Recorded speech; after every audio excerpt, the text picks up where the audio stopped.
Hello everyone, स्वागत है आपका अपने ही चैनल में जिसका नाम है क्रिकेट 11 मास्टर। तो अभी हम बात करने वाले ड्रीम 11 ईसीसी T10 में होने वाले आज के पहले मुकाबले की। चेक रिपब्लिक और यहाँ पर फिनलैंड के बीच में मुकाबला होने वाला है। कल का भी पहला मुकाबला कल का दूसरा मुकाबला ये था और आज का पहला मुकाबला आपको चेक रिपब्लिक और फिनलैंड की टीम खेलती हुई दिखेगी। चेक रिपब्लिक अपने दोनों के दोनों मुकाबले जीत कर आई है। पहला मुकाबला फिनलैंड के खिलाफ ही जीत कर आए थे, दूसरा मुकाबला इटली के खिलाफ जीत कर आए हैं। ठीक है, फिनलैंड की अगर आप बात करो, अपने दोनों के दोनों मुकाबले हार कर आए हैं, ज़्यादा बढ़िया परफॉर्मेंस रही नहीं है। इंग्लैंड के खिलाफ एक मुकाबला हुआ, एक मुकाबला हुआ चेक रिपब्लिक के खिलाफ, दोनों के दोनों मुकाबले अपने हार कर आए हैं। चेक रिपब्लिक की टीम की परफॉर्मेंस अभी तक बहुत ज़्यादा रही है। इस ग्रुप से ना दो ही टीम्स हैं जो बहुत ज़्यादा बढ़िया कर रही हैं, वो हैं इंग्लैंड की टीम और दूसरी हमारी चेक रिपब्लिक की टीम। तो इन दोनों में से ही कोई आपको फेवर करती हुई दिखेगी। इन दोनों के बीच में ही ज़्यादा टक्कर आपको देखने को मिलेगी, नहीं तो और सारे मुकाबले आपको सिंगल हैंडेडली यही टीम्स जीतती हुई दिखेंगी।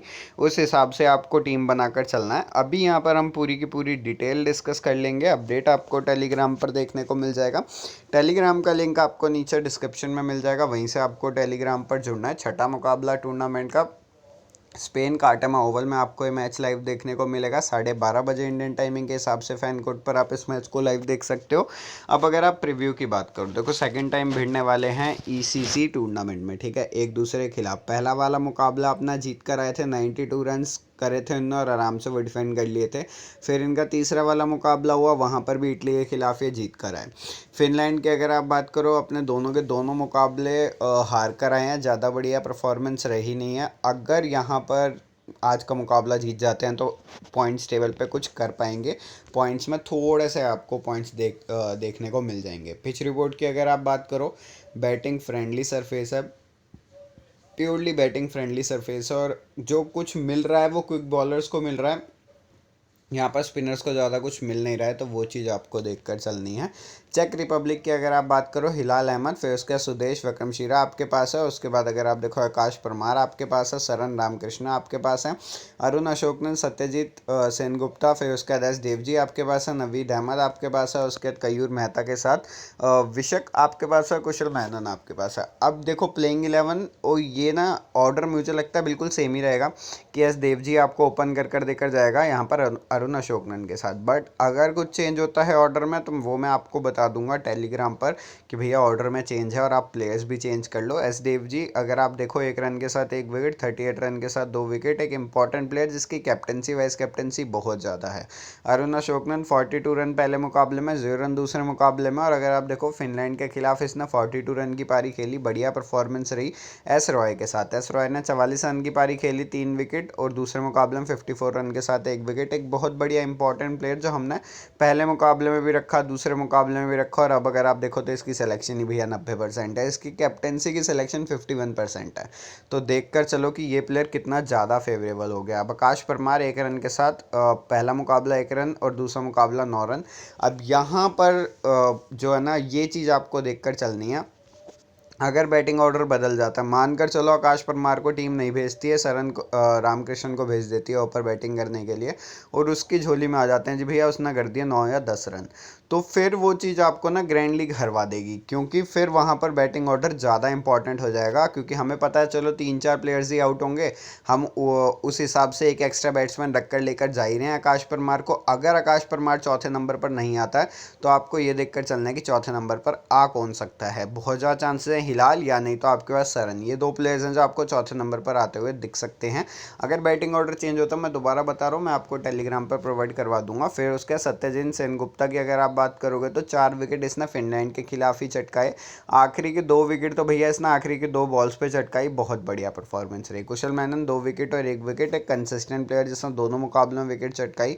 नवीद अहमद ने दोनों मुकाबले में 2-2 ओवर करवाए हैं और पहले मुकाबले में फिनलैंड के खिलाफ विकेट नहीं चटकाई थी, बट दूसरे मुकाबले में 2 विकेट आपको चटकाता हुआ दिखा है। उसके बाद कयूर मेहता की अगर आप बात करो, अच्छा हाँ, कयूर मेहता से बॉलिंग नहीं करवा रहे ना, कयूर मेहता ऊपर बैटिंग करने भी आ सकता है, तो वो भी ध्यान रखना। वो ये कि भैया आपको बैटिंग ऑर्डर अगर चेंज होता हुआ दिखता है तो उस हिसाब से आपको अपनी टीम भी चेंज करनी पड़ेगी। सत्य सेन गुप्ता 2 ओवर में 4 विकेट, स्टार्टिंग और डेथ में आकर बॉलिंग करवाई, एक बहुत इंपॉर्टेंट प्लेयर जिसने पहले मुकाबले में गेम ही चेंज कर दिया था। एस देव जी की अगर आप बात करो, 2 ओवर में 1 विकेट, स्टार्टिंग और डेथ में आकर बॉलिंग करवाई, मतलब सत्य सेन गुप्ता ने आखिरी ओवर करवाया था 10वां ओवर, और यहाँ पर देव जी ने 9वां ओवर करवाया था। नवीद अहमद 2 ओवर में एक भी विकेट नहीं, ज़्यादा बढ़िया परफॉर्मेंस रही नहीं, बट यहाँ पर सुदेश रॉय 2 ओवर में 3 विकेट। एक बहुत इंपॉर्टेंट प्लेयर भैया, बीस्ट बोलते हैं इसे, अपने जो डोमेस्टिक सर्कल है ना उसमें इसे बीस्ट बोलते हैं। और वैसी ही परफॉर्मेंस ये अभी तक चेक रिपब्लिक के लिए भी जब खेला करता था वहाँ पर भी, इंटरनेशनली भी खेला, अब यहाँ पर भी ECC T10 में भी आपको ऐसी परफॉर्मेंस देता हुआ दिख रहा है। कुशल मैनन 2 ओवर में 2 विकेट, एक बहुत इंपॉर्टेंट प्लेयर। उसके बाद अगर आप देखो तो यहाँ पर सत्यसेन दूसरे मुकाबले में इसने विकेट नहीं चटकाई, स्टार्टिंग और डेथ में आकर बॉलिंग करवाई। और उसके बाद यहाँ पर सुदेश रॉय की अगर आप बात करो 2 ओवर में 1 विकेट, स्टार्टिंग में आकर बॉलिंग करवाई, डेथ में आकर देवजी ने करवाई थी बॉलिंग, मतलब वही 9वां ओवर इसने करवाया, 10वां सत्यसेन गुप्ता ने करवाया। दोनों ही प्लेयर्स ने बढ़िया परफॉर्म करा। देवजी की अगर आप बात करो 2 ओवर में 2 विकेट, फिर उसके बाद नवीद अहमद 2 ओवर में 2 विकेट, कुशल मैनन 2 ओवर में 1 विकेट। परफॉर्मेंस कुशल मैनन की भी बढ़िया रही है, आप आराम से कुशल मैनन को ट्राई कर सकते हो, कंसिस्टेंसी से आपको परफॉर्म कर देकर जा रहा है। हिलाल की अगर आप परफॉर्मेंस की बात करोगे ना, तो अगर आप देखो तो इसकी एवरेज ठीक ठाक है, बट वही है अगर बैटिंग आएगी तभी वाली बात है। और ये कैचिंग वैचिंग इतनी कर नहीं रहा है। साहिल ग्रोवर को अगर टीम खिला लेती है तो फिर मैं साहिल ग्रोवर को पक्का ट्राई करने वाला हूँ, क्योंकि ये आपको ना बॉलिंग भी करवा कर देकर जा सकता है। पर वही है, अगर ये दोनों के दोनों खेलते हैं तभी आपको साहिल ग्रोवर बॉलिंग करवाता हुआ दिखेगा। अगर हिलाल को नहीं खिलाती है टीम और उसकी जगह साहिल ग्रोवर को खिलाती है तो फिर उसमें क्या होगा कि आपको साहिल ग्रोवर विकेट कीपिंग करता हुआ दिखेगा। नीचे अगर आप देखो तो फेडरिच एक बहुत इंपॉर्टेंट प्लेयर है अगर टीम इसे खिला लेती है तो, क्योंकि इसने रन्स बहुत तगड़े करे हैं अभी रिसेंटली, और उस हिसाब से आपको बहुत बढ़िया करके देकर जाएगा। आकाश परमार की अगर आप बात करो ना, टीम इसे नीचे भेज सकती है आज के मुकाबले में। आप देखते हैं क्या करता है, मतलब ऑर्डर चेंज होता है या नहीं होता है। अगर बैटिंग ऑर्डर चेंज हो जाए तब और भी ज़्यादा बढ़िया। अरुण अशोकन जैसे मैंने आपको बताया था, नॉर्मली क्या कर रहा था ये प्लेयर, स्टार्टिंग में जब चेक रिपब्लिक हुआ था ना, जब सबसे पहला T10 टूर्नामेंट हुआ था वहाँ पर अरुण अशोकन बॉलिंग भी करवाता था। जो अभी इस साल हुआ है टूर्नामेंट, इसने बॉलिंग कराना ही छोड़ दिया भैया, बहुत कम बॉलिंग करवा रहा है। अगर आप देखो तो 4 ही ओवर करवाए 10 मुकाबलों में और 1 विकेट चटकाई है। इसने बॉलिंग करवाना छोड़ दिया, पता नहीं क्यों। और ये सिर्फ और सिर्फ क्या करता है, बैटिंग करता है, ओपन करता है अपनी टीम के लिए। सत्यसेन सेनगुप्ता की अगर आप बात करो, एक बहुत बढ़िया प्लेयर आपके लिए। एस देवजी की अगर आप स्टैट्स देखना चाहते हो, देवजी के भी स्टैट्स देख सकते हो। ये तो प्लेयर था ही इंपॉर्टेंट, 15 मुकाबलों में 503 रन, आपने देखे ही कितने प्लेयर्स हैं जिनने 503 या 500 प्लस रन्स कर रखे हैं। कुशल मैनन आपके पास है एक इंपॉर्टेंट प्लेयर आपके लिए। आप वही वाली बात है भैया, देखो कुशल मैनन बॉलिंग करवा रहा है, विकेट आपको कंसिस्टेंसी लेकर देकर जा रहा है, बट वही है कि भैया यहाँ पर कयूर मेहता को बॉलिंग देनी चाहिए थी जो है कुशल मैनन को दे रहे हैं। कयूर मेहता पता नहीं, शायद ये ऊपर भेज दे बैटिंग करने के लिए, या इसे बॉलिंग दे जा सकती है, पर कब देंगे वो यही जानते हैं। सिमित पटेल, हाँ ये एक ऐसा प्लेयर है ना जो गेम चेंजर हो सकता है। अगर टीम सिमित पटेल को खिला लेती है ना आज के मुकाबले में, बहुत बढ़िया डिफरेंशियल पे गया सिमित पटेल। अब यहाँ पर फिनलैंड की अगर आप बात करो, जॉनथन स्कैम्स आपके पास है, पीटर गिलगार आपके पास है, अरविंद मोहन, नेथन कॉलिन इतना बढ़िया परफॉर्म कर ही नहीं रहा है, कैप्टन अपनी टीम का है। फिर उसके बाद महेश तांबे आपके पास है, अमजद शेर, उसके बाद नवीद शाहिद, हरिहरन आपके पास है, राज मोहम्मद, अरीब आपके पास है, और यहाँ पर अगर आप देखोगे तो भैया प्रवीण कुमार घरवाल आपके पास है। अब आ जाओ यहाँ पर नेथन कॉलिन की बात करो, 0 और 4 रन दोनों मुकाबलों में, ज़्यादा बढ़िया परफॉर्मेंस रही नहीं है। चलो इंग्लैंड के खिलाफ तो आप सोच भी सकते हो कि भैया वहाँ पर उनकी बॉलिंग इतनी तगड़ी है, ऐसी आपको चेक रिपब्लिक की बॉलिंग देखने को मिली है, बहुत तगड़ी बॉलिंग। नेथन कॉलिंस की अगर आप बात करो, हेड टू हेड 0 रन कर देकर गया। पीटर गेलगार्ड 0 रन पहले मुकाबले में और 14 रन की पारी दूसरे में। उसके बाद अरविंद मोहन एक ऐसा प्लेयर था जिसने 29 रन की सबसे ज़्यादा हाईएस्ट रन स्कोर है पिछले मुकाबले में चेक रिपब्लिक के खिलाफ फिनलैंड से, यही था अरविंद मोहन ही था जिसने 29 रन की पारी खेली और उससे अगले मुकाबले में 7 रन। जे सैकेज़म की अगर आप बात करो 16 और 0, उसके बाद अमजद शेर 0 और 19, उसके बाद अगर आप देखो महेश बालसाहिब आपके पास है 4 और 2 रन की पारी। एक ठीक ठाक प्लेयर, मतलब वही है कि भैया इससे बॉलिंग नहीं करवाई जा रही है इतनी ज़्यादा, तो उस हिसाब से आप देखो, क्योंकि दूसरे मुकाबले में तो इसकी बॉलिंग आई भी नहीं।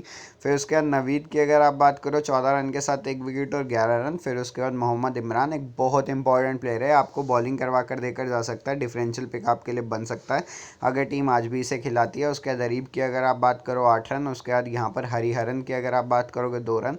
राज मोहम्मद की अगर आप बात करो, कंसिस्टेंसी दोनों मुकाबलों में आपको विकेट ला कर देकर गया, तो एक कंसिस्टेंट प्लेयर अगर आप रखना चाहते हो तो भैया वो राज ही रहने वाला है।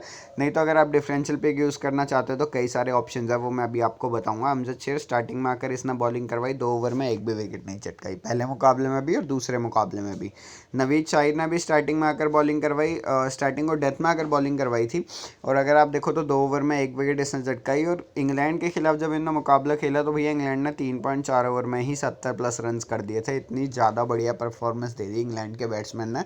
अब यहाँ पर अगर आप देखो राज मोहम्मद आपके पास है 2 ओवर में एक विकेट, डेथ में आकर बॉलिंग करवाई। हरिहरन आपके पास है 1 ओवर में एक भी विकेट नहीं। महेश तांबे आपके पास है 2 ओवर में एक भी विकेट नहीं। और पीटर गिलगार 1 ओवर में एक भी विकेट नहीं चटकाई। वही है, गिलगार को आप रख सकते हो क्योंकि ऊपर आ रहा बैटिंग करने के लिए, प्लस साथ में आपको एक आधा ओवर भी करवा कर देकर जा सकता, तो हो सकता है विकेट आपको लेकर देकर चला जाए। नीचे अगर आप आओगे तो पीटर को हम क्यों रख रहे हैं, इसीलिए क्योंकि भैया ये बॉलिंग करवाता है एक आधा ओवर, वहाँ पर विकेट भी ला कर देकर जा रहा था। अभी जब ये क्लब मैचेस हो रहे थे, पता नहीं यहाँ पर लेकर देकर जाएगा या नहीं लेकर देकर जाएगा विकेट। उसके बाद अगर आप देखोगे नीचे अगर आप आओगे, अमजद शेर एक इम्पॉर्टेंट प्लेयर है, बट वही है कि भैया कंसिस्टेंसी नहीं है इसके पास, प्लस साथ में इतना बढ़िया परफॉर्म कर नहीं पा रहा है। उसके बाद यहाँ पर महेश तांबे से अभी के लिए तो पहले मुकाबले में तो इन्होंने 2 के 2 ओवर कंप्लीट करवाए, और अगर आप देखो तो 2 जो इसने खेले थे मैचेस, उसमें करीब करीब 4 ओवर इसने कंप्लीट करवाए थे। तो उस हिसाब से तो अगर आप देखो तो इंग्लैंड का मुकाबला भी अगर पूरा 10 का 10 ओवर होता तो वहाँ पर महेश तांबे आपको बॉलिंग करवाता हुआ दिखता। फिर उसके बाद मोहम्मद इमरान आपके पास है 10 मैचेस में रन अगर आप देखो 51, और यहाँ पर अगर आप देखो ओवर 19, विकेट 9, 3 विकेट हॉल 1 बार। तो ये चीज़ आपको देखकर चलनी है। 2021 में इसने बॉलिंग करवाई है और करीब करीब कंप्लीट ही करवाई है, क्योंकि 10 मुकाबलों में टोटली 20 ओवर्स करवा सकता था, उसमें से 19 तो इसने करवाए हैं। तो उस हिसाब से आपके लिए एक बढ़िया प्लेयर हो सकता है जो आपको आज के मुकाबले में ओवर कंप्लीट करवा कर देकर जा सकता है। अभी यहाँ पर हम टीम डिस्कस कर लेंगे। अपडेट आपको टेलीग्राम पर देखने को मिल जाएगा।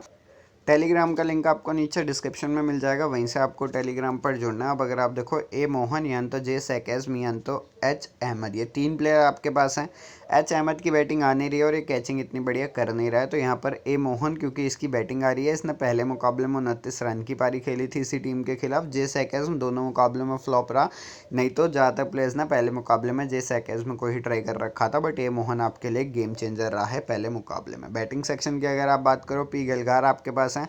अब वही है भैया, यहाँ पर ये ना सुरेंद्र विक्रमशीला भी बहुत इंपॉर्टेंट प्लेयर है, बट इसका जो ऑर्डर है ना वो बहुत नीचे कर रखा है। अगर ये प्लेयर ऊपर आता है बैटिंग करने के लिए, आकाश परमार की जगह आता है बैटिंग करने के लिए, तो एक बहुत बढ़िया प्लेयर है। और उस हिसाब से अगर बैटिंग ऑर्डर चेंज होता है तो फिर मैं आपको बता दूंगा, फिर हम यहाँ पर इसी प्लेयर को रखने वाले हैं। उसके बाद एस रॉय की अगर आप बात करो, सिलेक्शन देख सकते हो 97% और होनी भी चाहिए थी, 312 पॉइंट्स इसके पास है।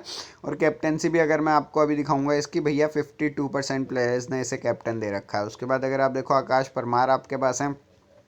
परमार को प्लेयर्स क्यों पिक कर रहे हैं, क्योंकि पहले मुकाबले में 1 रन, दूसरे मुकाबले में 9 रन, प्लस साथ में आपको कैचिंग कर देकर जा रहा है, कैचिंग पोजीशंस पर खड़ा हुआ है। प्लस अगर आप देखोगे तो यहाँ पर ज़्यादा चांसेस ये है कि चौथे नंबर पर आकाश परमार, टीम ने लगातार दोनों मुकाबलों में भेजा है आकाश परमार को। अगर तो चेंजेस हो जाते हैं टीम में तब तो आकाश परमार चौथे नंबर पर नहीं आएगा, अगर नहीं होते हैं चेंजेस तो फिर उसके बाद आकाश परमार ही आएगा और वही आपको रखना पड़ेगा। फिर उसके बाद अब्दुल आपके पास है, बॉलिंग नहीं करवा रहा है, बैटिंग ही कर रहा है ये प्लेयर। उसके बाद यहाँ पर अगर आप देखोगे तो यहाँ पर वी जगनिवेशन सिर्फ और सिर्फ 2 मुकाबलों में तो कुछ भी नहीं करा, कैच भी नहीं पकड़ा, एक एटलीस्ट एक कैच भी पकड़ लेता, वो भी बहुत बड़ी बात थी।